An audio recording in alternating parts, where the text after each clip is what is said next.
जमाल अहमद जिंदाबाद जिंदाबाद जिंदाबाद, कार छाप जिंदाबाद जिंदाबाद जिंदाबाद।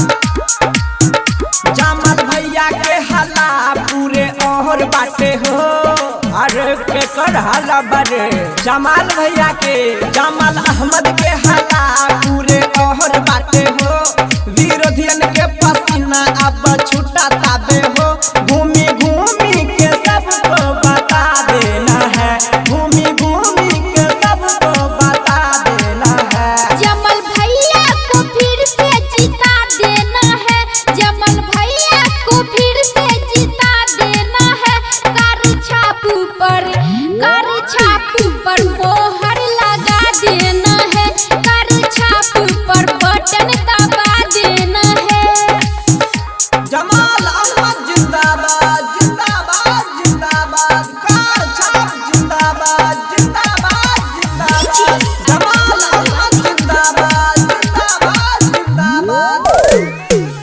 सबका से अच्छा दिलबा के साचा जमाल अहमद भाई नु हो। अरे सच्चे बलदारू है बच्ची। सबका से अच्छा दिलबा के साचा जमाल अहमद भाई नु हो। फेरू जीतई हो एकरे बनई हो अपन सच्चा जमाल भाई नु हो।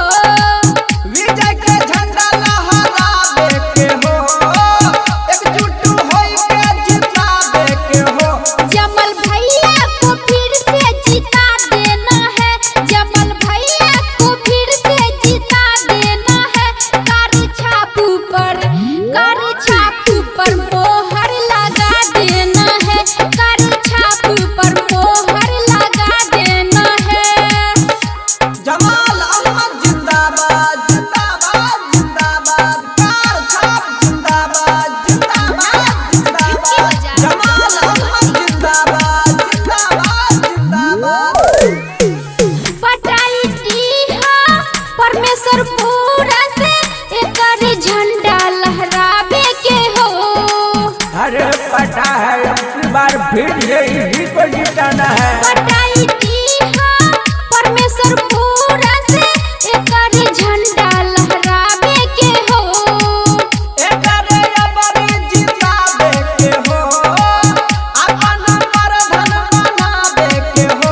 भैया भाभी को जाके समझा देना है, भैया भाभी को जाके समझा देना है। जमाल भैया को फिर से जिता देना है, जमाल भैया को फिर से जिता देना है। कार छाप पर